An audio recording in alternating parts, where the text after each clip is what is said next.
नमस्कार दोस्तों, आइए आर्यन खान के केस को थोड़ा डिटेल में समझते हैं। क्या है ये केस जिसको लेकर मीडिया ने इतना हल्ला मचा रखा है और अब क्यों इसे पॉलिटिकली मोटिवेटेड कहा जाने लग रहा है कुछ लोगों के द्वारा। You have got a BJP worker. Bhajpa के पार्टी मेंबर्स के एनसीबी और बीजेपी मिले हुए हैं। Do you think that this raises doubts over the nature of these raids?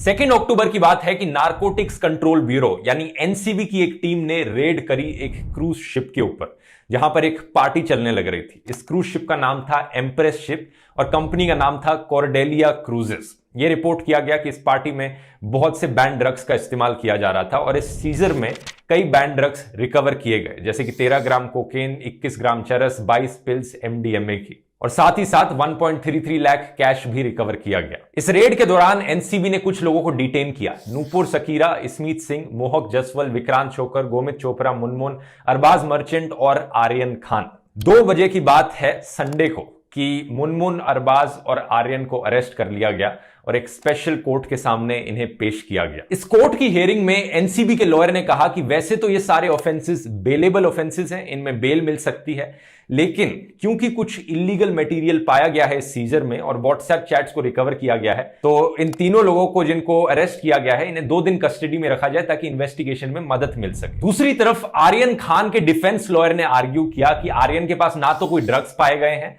और ना ही कोई एलिगेशन लगा है कि उन्होंने कोई ड्रग्स कंज्यूम किए हैं, तो अरेस्ट करने का वैसे तो कोई तुक नहीं बनता आर्यन को, लेकिन क्योंकि एनसीबी अपनी इन्वेस्टिगेशन करना चाहती है तो 1 दिन की कस्टडी के लिए वो भी मान जाएंगे। उन्होंने कहा ठीक है, 1 दिन की कस्टडी के लिए एग्री करता है आर्यन। तो दोनों तरफ की आर्ग्यूमेंट सुनकर कोर्ट ने भी कहा ठीक है, आर्यन खान एनसीबी की कस्टडी में रहेगा 1 दिन के लिए, टिल अक्टूबर 4। अब इसके अलावा 5 और अक्यूज लोगों को अरेस्ट कर लिया गया एनसीबी के द्वारा सेम दिन की शाम को। तो टोटल में 8 अक्यूज अरेस्टेड थे, आर्यन, मुनमुन, अरबाज और 5 और ये लोग।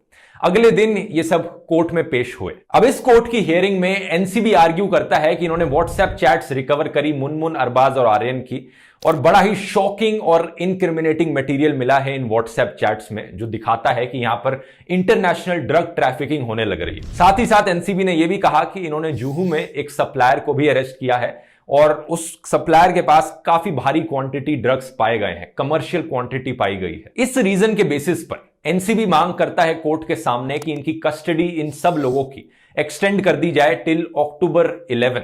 लेकिन कोर्ट इसमें जजमेंट देता है कि ठीक है, कस्टडी एक्सटेंड कर देंगे, लेकिन 11 अक्टूबर तक नहीं, 7 अक्टूबर तक करेंगे। तो ये सारे 8 अक्यूज लोग कस्टडी में रहे 7 अक्टूबर तक। दूसरी तरफ ये जो क्रूज थी, कॉर्डेलिया क्रूजेस कंपनी थी, इसके जो सीईओ थे वो एक स्टेटमेंट इशू करते हैं कि इनका इस केस से, इंसिडेंट से कोई भी लेना देना नहीं है डायरेक्टली या इनडायरेक्टली, क्योंकि कॉर्डेलिया क्रूजेस ने इस शिप को चार्टर किया था एक प्राइवेट इवेंट के लिए, एक Delhi based event management company को। ये कहते हैं कि इन्वेस्टिगेशन में पूरी मदद करेंगे एनसीबी की। एनसीबी बाद में इन सीईओ को समन करती है और बोलती है कि आओ हमारे साथ इन्वेस्टिगेशन में मदद करो, और एनसीबी इनसे लिस्ट मांगती है सारे पैसेंजर्स की और सीसीटीवी फुटेज की मांग करती है। जो ये Delhi based event management company थी, इन सबके बीच फंस गई।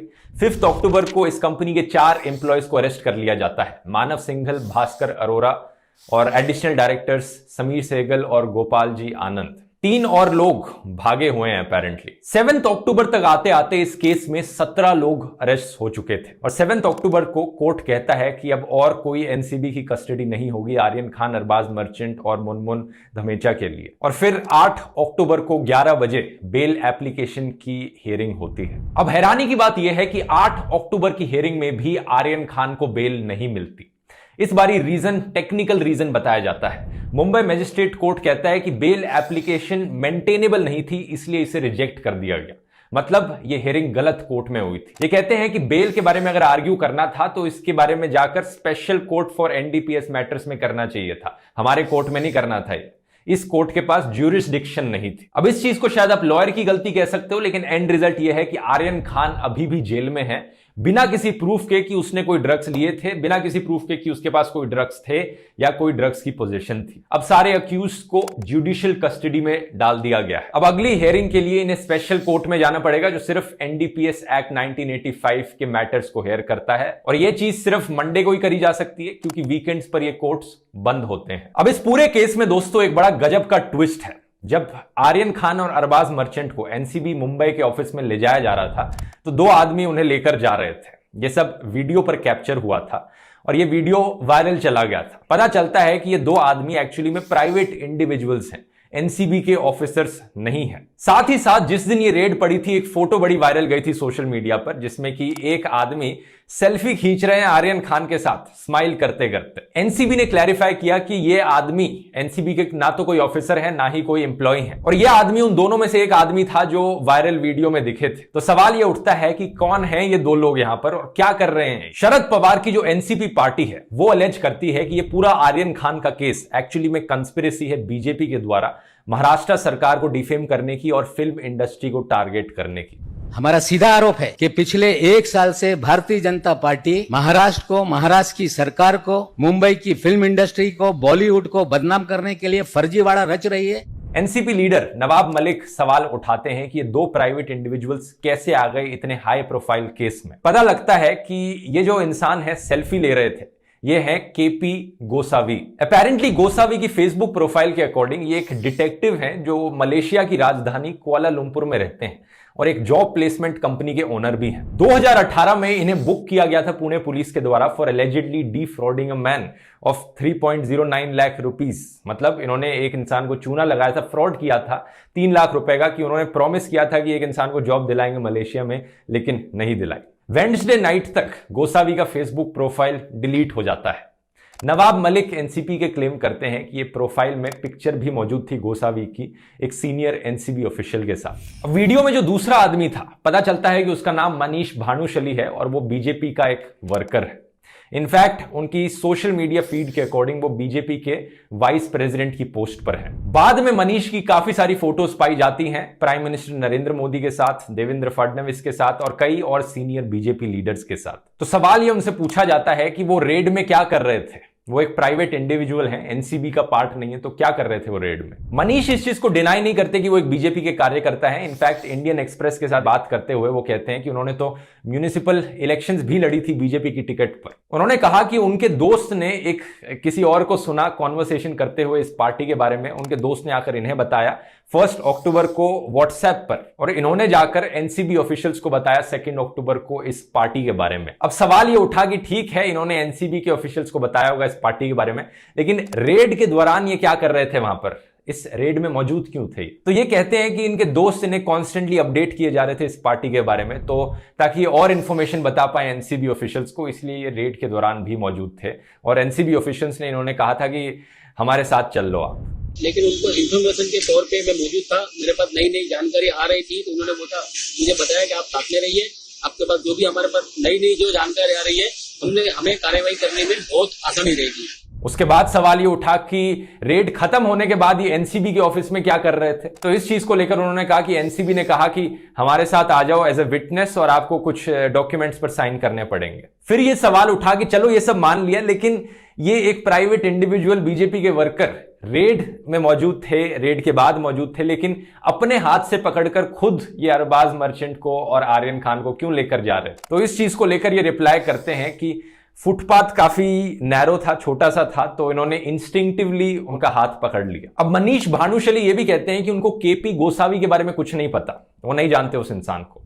लेकिन नवाब मलिक जो एनसीपी के पॉलिटिशियन थे वो इन दोनों के साथ में एक फोटो रिलीज कर देते हैं जहां पर ये साथ में खड़े हैं इनफॉर्मल अटायर में। इस फोटो पर ये कैप्शन डालते हैं, साथियों बताइए इनमें कौन है गुरु और कौन है गुरु घंटाल। ये 2 और वीडियोस रिलीज करते हैं जिनमें दिखता है गोसावी और भानुशली साथ में एनसीबी के ऑफिस में एंटर कर रहे हैं और एग्जिट कर रहे हैं उसी रात को जिस दिन शिप को रेड किया गया था। एनसीबी के ऑफिशियल्स कहते हैं कि वो इन दोनों आदमियों को जानते नहीं थे इस इंसिडेंट से पहले, लेकिन जो भी उन्होंने किया है वो एज पर लॉ है। और आज महाराष्ट्र के मिनिस्टर नवाब मलिक ने एक और एलिगेशन लगाई। इन्होंने कहा कि एनसीबी ने शुरू में 3 और लोगों को पकड़ा था जिनको छोड़ दिया गया। उनमें से एक इंसान थे ऋषभ सचदेव, जो कि ब्रदर इन लॉ थे ऑफ बीजेपी लीडर मोहित कंबोज के। इन्होंने यह आरोप लगाया कि एनसीबी ने ऋषभ को इसलिए छोड़ दिया क्योंकि बीजेपी लीडर्स के फोन आने लग गए थे दिल्ली और महाराष्ट्र से। और यह भी कहा है इन्होंने कि शुरू में रेड में 11 लोगों को डिटेन किया गया था, लेकिन 3 लोग सचदेव, प्रतीक और अमीर फर्नीचर वाला को छोड़ दिया गया था एनसीबी के द्वारा। तो यही रीजन है दोस्तों कि क्यों लोग कहते हैं कि आर्यन खान का केस पॉलिटिकली मोटिवेटेड है।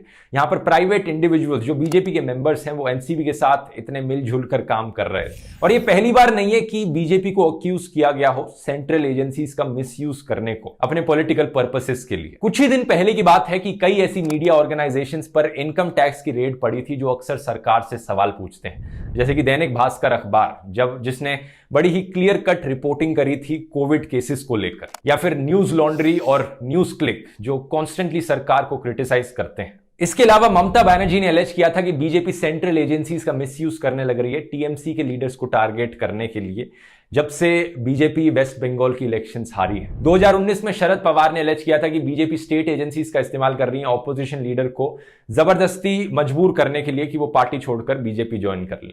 कुछ ही दिन पहले सोनू सूद अरविंद केजरीवाल के साथ दिखे थे, किसी पॉलिटिकल रीजन के लिए नहीं बल्कि एक देश के मेंटर्स प्रोग्राम को चलाने के लिए। और कुछ ही दिन बाद उसके इनकम टैक्स की रेड पड़ जाती है सोनू सूद के ऊपर भी। सवाल तो लोगों ने यह भी उठाया है कि एनसीबी अगर एक्चुअली में सीरियस है इस ड्रग्स की प्रॉब्लम को लेकर, तो कभी वो एक्चुअली में उन जगहों पर रेड क्यों नहीं मारती जहां पर ड्रग्स की प्रॉब्लम काफी ज्यादा बड़ी है, जैसे कि हिमाचल प्रदेश में कसोल, जो एक फेमस डेस्टिनेशन है नार्को टूरिज्म के लिए।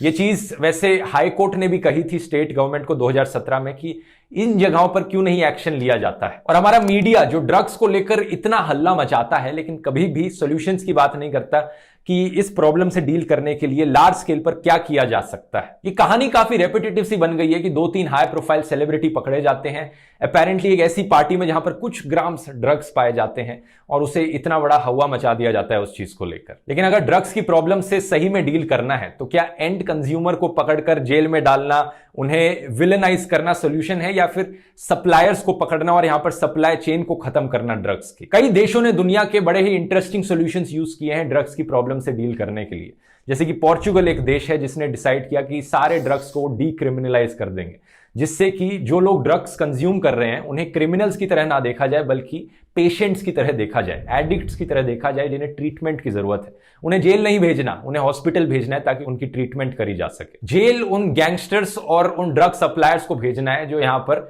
ड्रग की पूरी इंडस्ट्री चलाने लगे, वो लोग नहीं जो कुछ ग्राम्स ड्रग्स कंज्यूम करते हैं एंड चेन पर आकर। हालांकि ये चर्चा का मुद्दा है कि ये सॉल्यूशन इंडिया के लिए सही रहेगा या नहीं। अगर यहां पर शाहरुख खान को पॉलिटिकली टारगेट किया जा रहा है बीजेपी के द्वारा, तो ये पहली बार नहीं होगा कि ऐसा किया जा रहा है। पहले भी ऐसे कई इंसिडेंट्स देखने को मिले हैं जहां पर बीजेपी के लीडर्स ने अपनी नफरत दिखाई है शाहरुख खान के अगेंस्ट, जैसे कि बीजेपी के पॉलिटिशियन प्राची ने एक बार कहा था कि शाहरुख खान पाकिस्तानी एजेंट है। और मैं समझती जो इस तरह की बात करते हैं वो हिंदुस्तानी नहीं हो सकते, निश्चित रूप से वो पाकिस्तानी एजेंट है।